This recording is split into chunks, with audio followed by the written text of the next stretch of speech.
Hello, everyone, and welcome back to Tipoff 2025-2026. Ron Poniewasz, Newcastle News Sports Editor, is joined by Larry Kelly, a member of the Luxembourg, Garbutt, Kelly & George law firm, an assistant baseball coach at Penn State Shenango, former varsity baseball coach at Shenango, and a member of Ralph Blundo's staff as a ninth grade coach and varsity assistant in years gone by.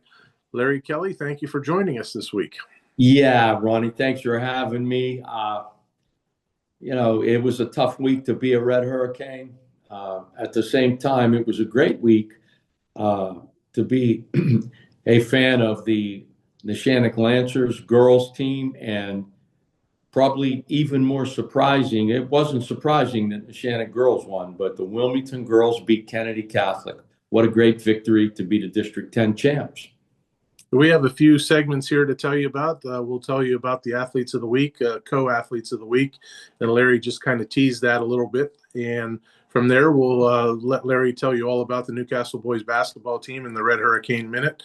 And then we have the secondary topics that'll follow that up. And as always, before we get started on athletes of the week, we want to tell you that Tipoff 2025-2026 is available on ncnewsonline.com/tipoff. It's also available via the News's Facebook page, on YouTube, going to youtube.com/@NewcastleNewsPA, and on Spotify by searching "quote unquote" the Tipoff Show. Or if you're on YouTube and you just want to make it easy for yourself, just type in Newcastle News and you'll find us real easily.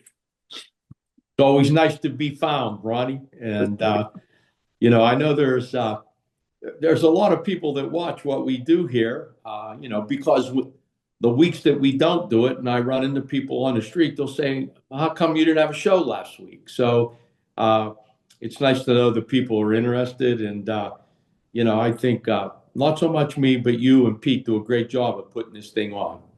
Well, we like to say we're doing a good job because we get a bye week every so often. That's how we know we're doing okay. Yeah, I guess so. Yeah. Rest our bodies, right? That's right. Athlete of the week, Neshannock girls and the Wilmington girls for winning district championships, both at the Class 2A level. Neshannock girls won the WPIAL title 60-51 over Winchester Thurston, and Wilmington captured the District 10 championship with a 43-40 win over Kennedy Catholic. Larry, start with either team, whichever team you prefer, and go from there. Well, wow. I mean, for the Neshannock girls, I think I read it, maybe this is the third in the last 4 years, or it's quite a run. Mm-hmm. Coach Grabowski, almost 800 victories. But they won this one the old-fashioned way. They earned it. I didn't see the game, but I read the article and I read the box score. And there's a lot you can learn in reading a box score. And what impressed me most, we talk about foul shots and hitting foul shots in the fourth quarter and making them in crunch time. The Neshannock girls were 23 of 25 from the foul line in a game that they won 60-51. 23 of 25 tells me two things. Those young ladies are clutch, number one, and number two, they must have been running some really good offense because they only had three-point field goals. Everything else was 2-point land. And that means you're running really good offense. And Peyton Newman led the scoring with 24 points. And she didn't have a three-pointer. Or I should take that back. I take that back. She did have a three-pointer. She had one, but she had 24 points. So most of her scoring was probably done in the paint. And then you also had Sophia Bonner with 15 points. She only had one 3-point field goal, and she was 10 for 11 from the line. So, I mean, that's getting it done in crunch time, and that's running good offense. That's getting it done the old-fashioned way, man. That's really impressive, and I congratulate the Neshannock girls. Year in and year out, they're there, and I expect they'll be back next year because this is still a young team, Ronnie. Yeah. They were out-rebounded in the first half. 25-15 was Neshannock. Something happened at halftime. I'm sure Luann got on them pretty good at halftime because the Lady Lancers came out of the dressing room on a 10-0 run to start the second half. So something was said. I'm not sure what, but whatever it was, she pushed the right button. Well, the coach has to push the right buttons, but you can push all the buttons you want. If you don't have the right players on the court and they don't have that drive and desire to win, you could say all you want. It's not going to make a difference. Look, it's nobody has to say much to a player who just has that drive and desire. And, rebounding is purely effort. I've always said that. You don't have to be 6'5" to grab rebounds. You got to get good position. And to get good position, you got to fight for it. On the defensive end, you got to get your body on somebody and box out. You could be the smallest person on the floor, but you can grab defensive rebounds if you get your body on somebody and do a good job of boxing out. When I was coaching, we'd run defensive drills. I wouldn't allow the team, who was defending to get a rebound until the ball hit the floor. I wanted the ball to hit the floor before they got the rebound, because then, that established the type of effort necessary in the box out to get rebounds when it really counts. So, again, a credit to Neshannock. And how many, Ronnie, now in the last 4 or 5 years have they won? Well, Luann has 7 overall, 3 of them at Newcastle, 4 at Neshannock, and I got to imagine, all 4 of them are within the last, 6 or 8 years or so. 3 of them probably out of 4, as you mentioned. Yeah, I saw something, as to how many they have won now, and how many times they have won. So, look, they got it going. The culture, the program, everything about what they do is championship caliber, and very deserving to be athletes of the week. But, you're a betting man. If there was a line on that game, Neshannock might have been a 10-point favorite. So I can guarantee you that the Wilmington Greyhounds were a 10-point dog against Kennedy Catholic.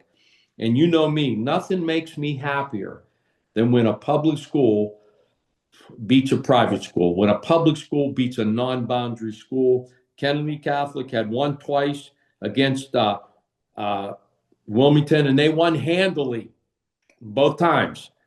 But they didn't win in the district championship game when it counted the most. And again, Wilmington kind of did it from the line. They were 15 of 24 from the line. Again, telling me they're running good offense. You go to the line and shoot 24 foul shots, you're running some really good offense. Conversely, Kennedy Catholic only shot 8 foul shots. They were 5 for 8. And it seems to me like they're a team that lives and dies by the three-pointer. And that makes for exciting basketball, Ronnie. But sometimes those three-point shots just don't hit. And as a result of that, Wilmington walked away with their first District 10 title in school history, I believe. The Wilmington girls, I should say. Mm-hmm. Yeah. What do you classify as handily? Because the first matchup went overtime and Wilmington lost by a point. And the second matchup, Wilmington was trailing by 2, I believe it was, going to the fourth quarter, and they were outscored by 11 and lost by 13. So the first game was ultra close in overtime, and the second game was just that tough and just that tough and hard fought in the second game. Now here's the thing about the first game. Since you mentioned it that way, you probably don't have any idea how it ended. Wilmington had the ball in overtime, and they're just casually dribbling, and I'm watching on the stream, and I'm thinking, is somebody gonna tell her to shoot the ball, or whichever girl had it at this point, then they pass it, and the next thing you know, the clock runs out, and then just before the clock ran out, they launched a heave, I think just beyond the 3-point line. They lost track of time. Well, fast forward to Saturday in the championship game, the Kennedy Catholic game. Kennedy brings the ball up the court. You don't have a week and a half to shoot the ball. I think they brought it in with 8 or 9 seconds left. They get it across half court, and they're dribbling, and then they throw a pass, and it goes out of bounds, and the clock runs out. They didn't get a shot off either. Well, then I stand corrected. I remember seeing the score in the last game, and I knew it was a double-digit victory. I didn't realize it was a 2-point game going into the fourth quarter. And you're right, the first game was overtime, so certainly they weren't they didn't win those games handily. But my recollection is I'm not so sure Wilmington's ever beaten Kennedy Catholic in the girls program, or Kennedy had won like 15 in a row or something. I did read that somewhere, and yeah, it was it was. Can we agree that it was an upset? Well, yeah, it was an upset. Kennedy Catholic had entered the game winning 29 straight District 10 basketball playoff games, and they also came in winning 15 district titles in a row. Yeah. At some point, you're due to lose. I think I heard somewhere one time, the longer your win streak gets, the closer you are to losing. Whether that's true or not, you're a coach. You tell me, is that true? Well, there's some truth in that, but look, Mike Jakovic left the boys program to go to the girls program, and man, did he do a great job. And it hasn't taken him long to turn this around. There was a time that we were talking about the Wilmington girls and whether or not they should even go to the district playoffs. And now they're the District 10 champs. I believe for the first time in school history. Mm-hmm. And, they beat Kennedy Catholic, a non-boundary school that had won 15 District 10 championships in a row. And I don't know how many times they had beaten Wilmington in a row, but I believe in reading the article, it was a long time since the Wilmington Greyhounds had beaten Kennedy Catholic. So they are certainly deserving of being athletes of the week. And yeah, what a weekend for girls basketball in Lawrence County. Yeah, that's for sure. Very impressive. It started at 11 a.m. with the Neshannock girls on Saturday morning. By the time their game finished around 12:30, the Wilmington girls were getting ready to take the court. Their game started at 1 p.m. So it was quite a Saturday for sure. Naturally, Neshannock was played at University of Pittsburgh's Peterson Events Center, and Wilmington played at Slippery Rock University. This is an interesting one, Larry. Going back to Neshannock, Luann Grabowski has won 797 games. They play, when we'll get to this later, but for right now, they play Burgettstown on Friday. I think both of us can pencil that one in for a win. It should be very comfortable too. So that'd be 798. I don't know who 799 would be. I haven't looked at the bracket that close, but that third game, if I remember correctly, providing Neshannock wins, they would face Kennedy Catholic. And what a game for Coach Grabowski to go for 800 against Kennedy Catholic. Oh, yeah, that would be sweet. Again, anytime a public school can beat a non-boundary school, that's really that's special. I was looking at the 6A bracket that Newcastle has to play in, and somebody put odds out. And Imhotep Charter was the favorite, plus 400 to win it all. And the last time we played Imhotep Charter in the state championship game, their three guards were being recruited by Villanova, Kentucky, and Kansas.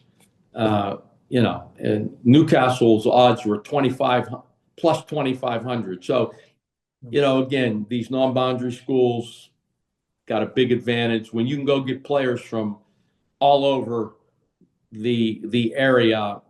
It's an AAU team. That's what it is. I retweeted that today. You're right. 25-1 Newcastle was. I'll be anxious to see 2,500 to 1. There was plus 2,500. It's the same thing. 25 to 1. And Imhotep Charter was 4 to 1 then because they were plus 400. I'm not a betting man like you are. Is that correct? Did I read those right? Yeah, I remember Imhotep Charter was number one. I'll be anxious to see the 2A girls bracket to see what Neshannock's odds are and Wilmington and even Kennedy Catholic, since Kennedy Catholic obviously lost to Wilmington. I want to see where they factor into it. Yeah, it was again. There was Imhotep Charter was number one. Archbishop Wood, I think, was number two. All of these Philadelphia non-boundary schools that are just prohibitive favorites because of their ability to go out and get talent from not only the Philadelphia area, sometimes they get them from out of state. I remember one time we played Archbishop Carroll. They had 3 players. One was from Delaware, Pennsylvania, and I think New Jersey. So, they had them from 3 different states. And in a time long ago, don't forget Newcastle had kids from Texas too. So we want to talk squeaky clean. I guess you got to throw that out there too.